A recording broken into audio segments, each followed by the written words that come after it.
Yeah.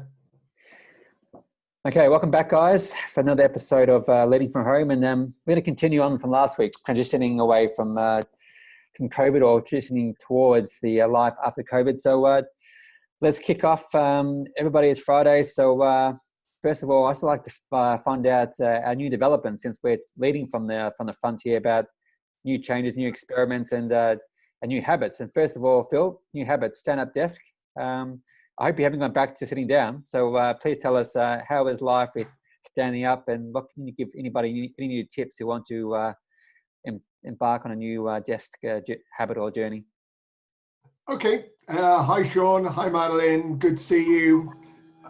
So I thought I'd just start the session by highlighting what a brilliant model this is. Oh, there you go. And you get a gym workout at the same time as working. You're like multitasking. It's taken a bit of practice, I have to say, Sean, but no, I'm really enjoying this. And for me, it's not really as much about how I'm feeling. If it was just that, I'd be delighted. But it's the feedback I'm getting from people as well. I was coaching a guy yesterday, and he said, "Phil, you look and sound about 10 years younger." Yeah. And I think it's just that energy that I'm being able to get from being stood up, and from just being able to put much more into the sessions that I'm running. So absolutely delighted. I think I should have invested in the shares of them, though, because I think these things are going to be flying off the shelves soon, particularly in the countries not like your countries where they've been common practice. Yeah. But in countries like the UK and many others, standing desks are pretty unknown, really.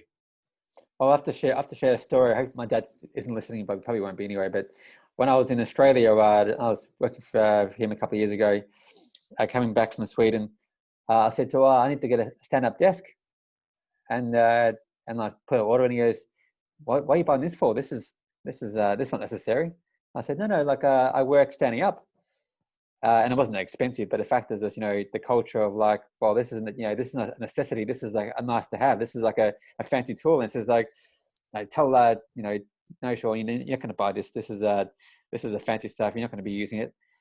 And so I bought them out of my own money. Just, it's like and then other people around the office going, I want to buy one of those. That's fantastic. So it's funny how I would say other countries embrace as standard, off the shelf, whereas others see it as a tool. So, hopefully you've inspired others to say that, especially working from home, that it's a new modern way of working for those people who haven't heard about it or skeptical. Very good. And just one question, Phil, for those people who I know, because when I first started using one too, the first week or two, you don't stand up 8 hours per day, because then you'd be thinking this is too hard. So just a quick transition. How have you embraced, or not embraced, but got used to going from a sit-down desk to a stand-up desk without sort of putting your back out? Yeah, it was interesting. So I think, in my enthusiasm, the first couple of days, I said, well, I'm going to stand up the whole time. And I woke up one morning, I was thinking, well, I'm not feeling quite right, see it. And so now I've transitioned. I'm probably spending 80-90% of the time stood up. But just occasionally I'll sit down and I'll take a call, or and I enjoy that. But by far the majority of the time, the default position is it's standing, and I'm standing, and it's making a difference. Yeah, exactly. And it's I think it's for people who do buy them, that you gradually, like a gym workout, just use it for 2 hours and then 3 hours and ease into it. Have a rubber mat under your feet to help. If you have a wooden floor, your feet are going to be super sore. So don't think that the stand-up desk is bad because of, this is rubbish, I got a sore back or sore feet. Your body needs to get used to it like anything else. And after a while, as I say, like for me, I actually feel unnatural sitting down. So the stand-up for me is a stand-up desk, and my body I can go for 9 hours a day without sitting down. So so there you go. And Madeline, last week you actually said you're being inspired by Phil, and you're going to buy one. So have you bought one? Well, you have one at work, but at home, how have you been inspired? Are you going to buy one soon? Yes, I am. I will buy one soon, and I'm getting more and more convinced now. I had a talk with my husband in regards to that, and he's like, "Why haven't you bought one already? It's stupid since you're working from home." Yeah, yeah, seriously, to set it up good. And what I've realized is that I usually don't. I don't have my own desk at the office. I usually walk around because and usually takes a lot of meetings everywhere. So I have my office walking around. Yeah. The amount of exercise, natural exercise that I don't get now is just crazy. I don't move. Yeah. So this desk of mine will make a huge difference. I will come back to you once I bought it and report back. Yeah, you can do the up and down with Phil. You guys can both do tandem up and down. But yeah, and also too, if you for those people other than sitting up, if you look at other people when they type sitting down or they think if I do a side on, the neck's like this, and you think to yourself like 20 years of that when you're going to be old, you're going to be walking down with your back on an angle. So just for your posture and also for your for headaches, the benefits are massive. So there is another benefit, actually, if I can say that. Having small kids when working from home, the benefit with a standing up desk is that nobody can touch your screen. Yeah. So it's a huge benefit. I had my 2-year-old in my lap during a video conference yesterday, and I bribed him with raisins, but he was all over the screen trying to feed my participant with raisins. So I think this will be a good investment on mine. And speaking of your new habits, last week you talked about how you do a lot of your meetings walking and talking. Have you introduced? You're the leadership experimenter or tester. Have you introduced any new habits this week with your team, or have any team come to you with any new ideas that you've like to share or explore? Well, actually, it's more about the movement, but I would also like to say that when this all started, we were so into that it's important to see each other all the time and the eye contact and so on. Now I experience myself and others also kind of a video fatigue, because you're sitting and staring at the screen all the time, all the day, which makes it in some meetings, exactly. In some meetings, we just switch the video off. And in order to be able to look around and just think for a while. And that is also making a difference. Yeah, Phil, coming over to you about people coaching and these type of things. So as Madeline's pointing out, and I can relate to this in terms of when people give you feedback, now that people are feedbacking about looking at the camera, Sean, are you paying attention, or somebody else, it's very hard to look at a green dot on a computer for 30, 40 minutes, which is basically looking at you in the eye, and the fatigue. So how can leaders and managers give the employees a break in terms of, rather than saying to them, smile and look at me, when their screen now is their sort of proxy of being in the room with them? How do we cope with this? Yeah, I mean, it really does boil down to what is it you're trying to achieve when you're getting everybody together. And I think if we take our example here, there's 3 of us on the screen, me, Theo, and you two. We are looking very carefully at each other's clues, the non-verbal pieces of communication, the nods of the heads, where the eyes are going, because this is an essential part of our dialogue and discussion. But if you think about a number of routine management meetings, you're not looking around. If you were face to face, you wouldn't be spending the whole time going around and checking in people's eye contact and everything like that. So I think your point, Madeline, that you make is, yes, there's a lot of video fatigue, and I think like all technologies that we've seen adopted in organizations, they get overused, and and it's like the one size fits all approach. And one of the things that I'm seeing in some organizations saying, yeah, it's okay to turn your video off now. Actually, think more carefully, what are we trying to achieve in our meeting? And then ask the question, do we need to see each other's eyes, body language? Because actually, if it's sensitive subjects, if we want to see the reactions, we've got to keep the videos on. But if it's a more standard presentation, guys, just relax. Yeah, and I think what we've done is that we start the meetings by seeing each other and saying hello, how are you? Just getting the general feeling how everyone is doing, and then when it's time for presentation, we switch. I think that's really important too. as we've been saying, is to adapt the situation rather than having a default of, which is now like basically if you're going to use your Zoom, make sure you're setting up correctly, making you looking at the eye, because then we become robots. You know, then that personality through a screen doesn't come through. So I think it's really good, Madeline, in terms of, again, you be experimenting, also giving people flexibility rather than enforcing that everybody must have their cameras on, everybody must be doing this, because as Phil says, we don't do this naturally in a meeting room. We don't sit still for the 100% of the time. And I wonder, Phil, too, how much, you know, we've been looking at, like, some computer screens give a massive amount of glare. So when you're trying to talk to, like, your manager or to employees, that the stimulus or overstimulus, you know, of communication, have you had any feedback from people, you know, or looking at iPads or iPhones, that having meetings, what's the feedback of how effective are meetings becoming or ineffective with the organization that you work with?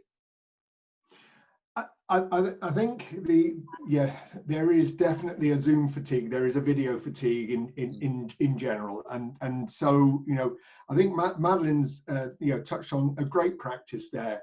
You know, there is a real joy in seeing how people are, and, you know, I'd be very tempted to say, as best practice, you know, do devote that first 2 to 5 minutes of checking in visually with people. How are you? How are things going? Give them the permission then to turn the videos off. It's okay then. And, you know, and I'm still finding it's quite interesting after sort of several weeks of lockdown for most people, the reluctance they are to accept that they are still in their home with their spouse, with their family, and that's actually just the reality of the world, and everyone accepts it. But some people are still unprepared to accept it for themselves. And so they turn the video off because they don't, oh, I don't want you to see my children. Well, it's okay. It really is okay.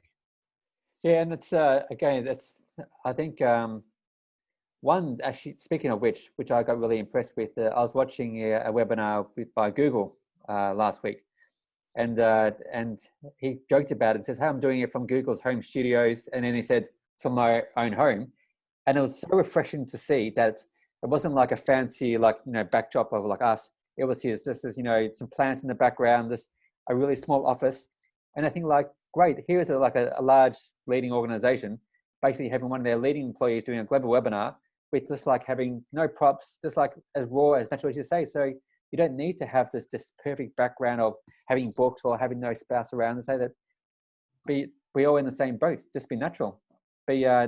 Just don't have to have in the perfect room like Madeline's been showing the last few weeks, her son's bedroom or the kitchen. And I think having that sort of that adaptability of just be I suppose how it is helps you.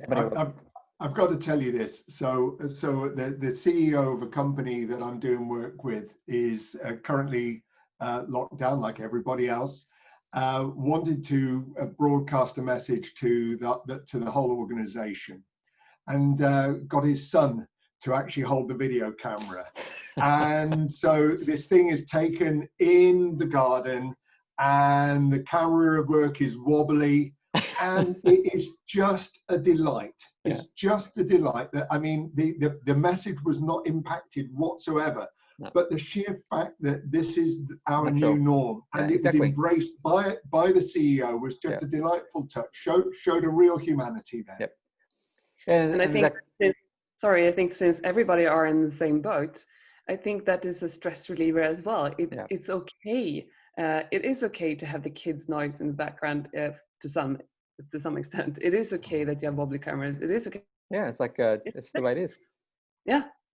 And as we keep talking about in this podcast, have some humor. Like I say, don't take things too seriously. Have some fun with it. And like, speaking of fun in the background, there, like your backdrop there, Madeline. I keep we haven't introduced that backdrop, but speaking of fun and also having a Friday fun day, like what's the moment and occasion behind you? Are you about to go for a party or a live concert in your house? Yeah, I am about to go to a live concert. At least in my head, I'm there, watching Coldplay playing. So I hope to do this again. Standing there in the crowd, feeling the pulse, feeling the music, the set scene. It was actually, speaking of music, there was one of our webinars that we've had, I think both of you attended, by Greg. Greg is a based out of London, with a leadership speaker. He was talking about, he watched somebody play, one of his friends, some live music over Zoom, and he just forgot, like, you know, how emotional and how he missed seeing music live there in person. So we forget some of these things and how emotional and it touches us. So I think it's a lot of these things we sort of like a craving to get back to once this gets past it. And I suppose I'll do an update from me in terms of, just very quickly before we move on, about my new change regarding this program with Hinster.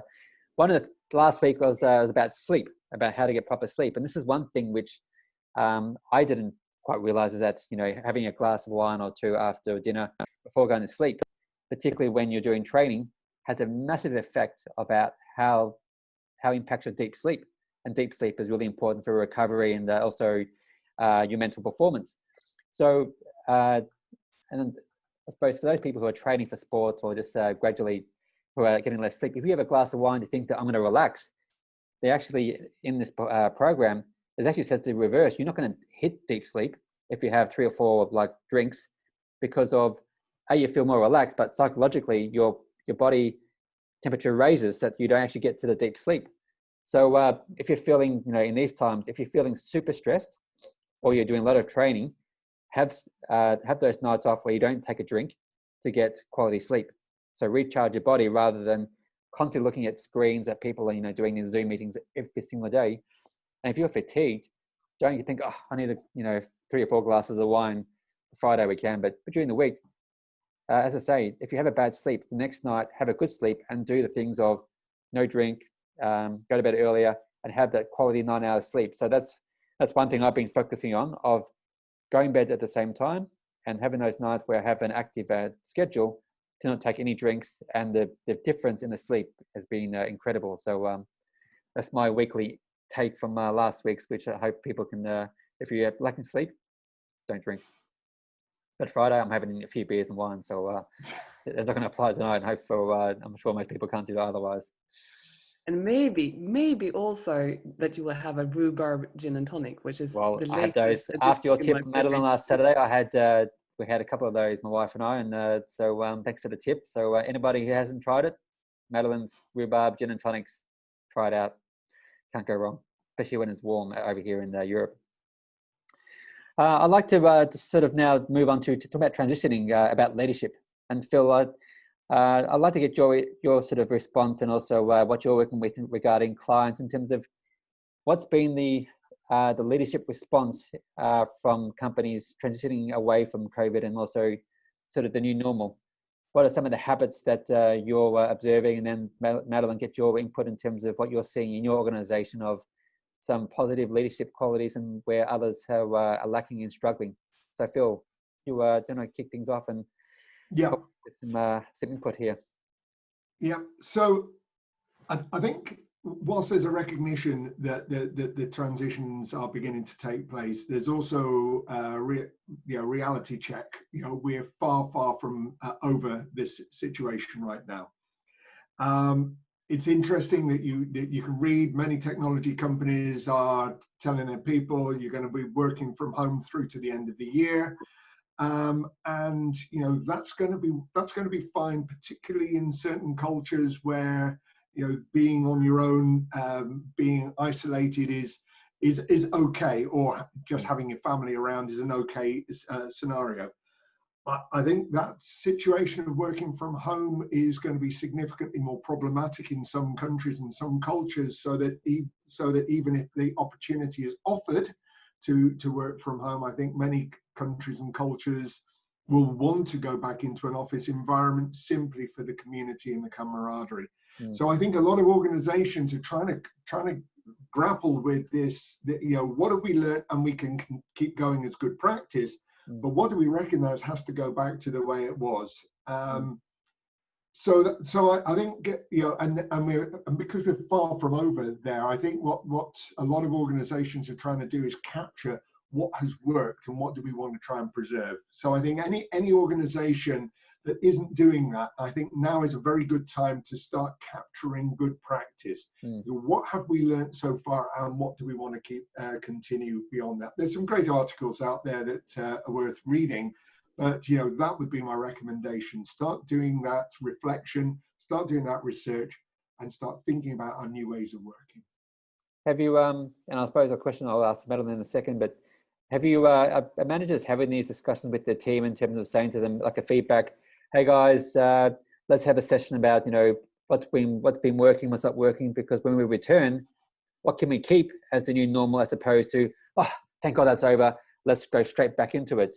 What's been your response regarding how leaders and teams have been collaborating regarding taking these insights as the new normal?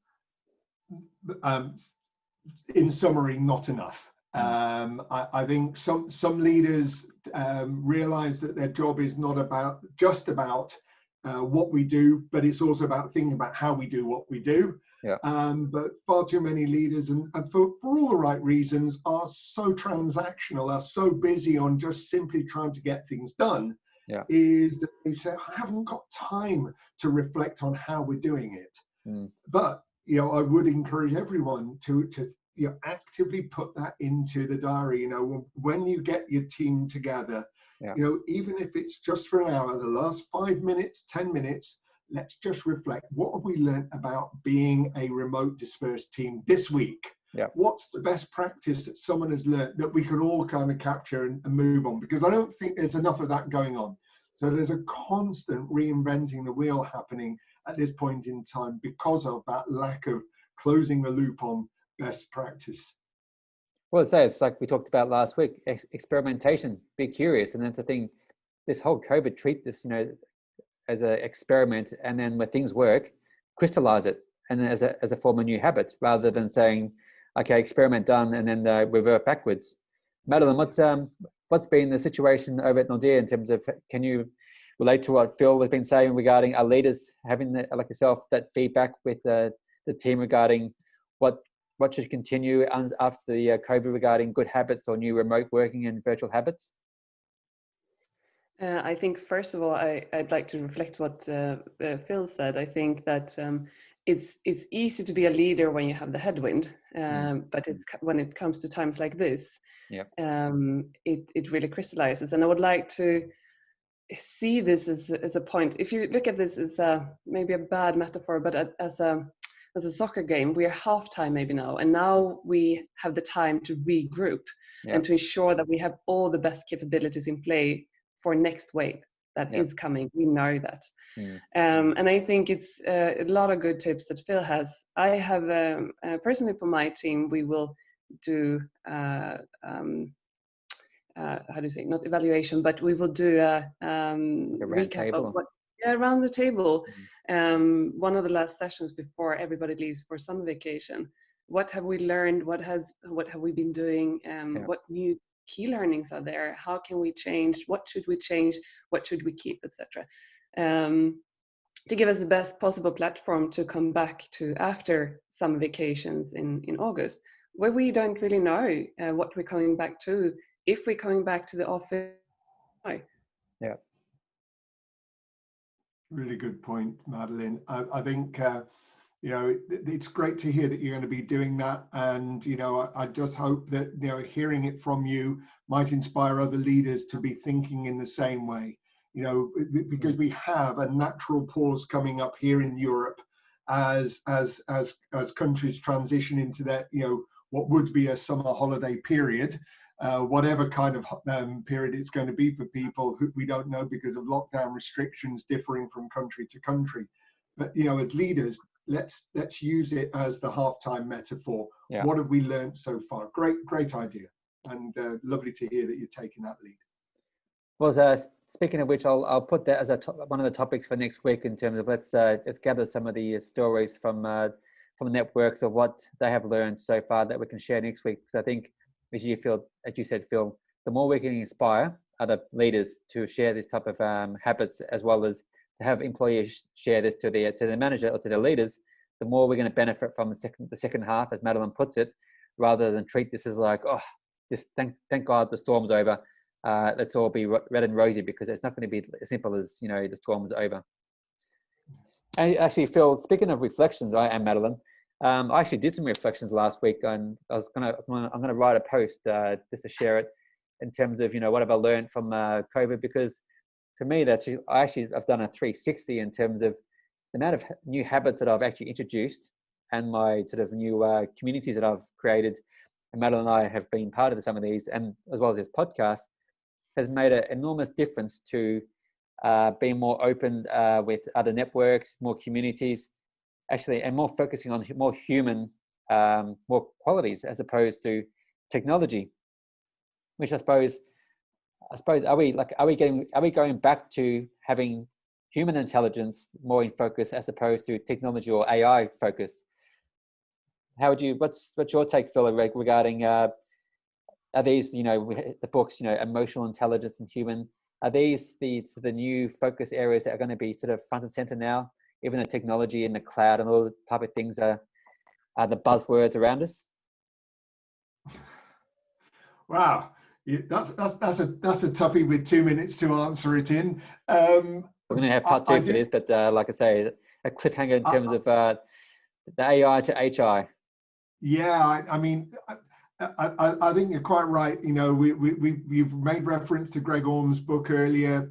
Greg's writing some really good stuff about this, and I would encourage people to actually, you know, seek out the book and understand the value add that we bring as humans to the whole leadership and business process, and not be afraid of the AI, but recognize actually that wonderful contribution that humans make to the whole process. Yeah, well, let's almost finish off with that. So, Madeline, I'd like you to maybe you can, for next episode, share some of the human intelligence qualities that you bring to your team, because you've talked about a lot of those areas, and also the communities that you and I are both involved in, to share some of the inspiration to other people. So for part two, people, it's all about human intelligence and human qualities. So stay tuned for that one. But everybody, for the weekend, quickly, a minute to go. Phil, Madeline, what's on for the weekend? Concerts, raves, beers, gardens? Yeah, huge concert, obviously. I will go out for a rave. Not really, but I have 2 important birthdays coming up in my family, so we are going to COVID celebrate them. In other meaning, I will bake a lot of cakes, but for the smaller family. Fantastic. And for people who don't know, Madeline is a part-time pro chef of pastry. So next week we're going to show some photos from Madeline's cooking skills. So stay tuned for that. Nice. And Phil, garden time again. It's beer garden. Yeah, the weather's looking set fair here in the UK for the weekend, and like you, I will be on the barbecue for most of it. Fantastic. Well, speaking of barbecues, I'm going to do the same with my new barbecue, and I'll be on my bike. So exercise and food, and enjoy the parties. So we're all going to have a good time. So as we always do, have fun, stay safe, and see everybody next week for human intelligence and human communities. Have a nice weekend, guys. Cheers. Bye. Cheers, everybody.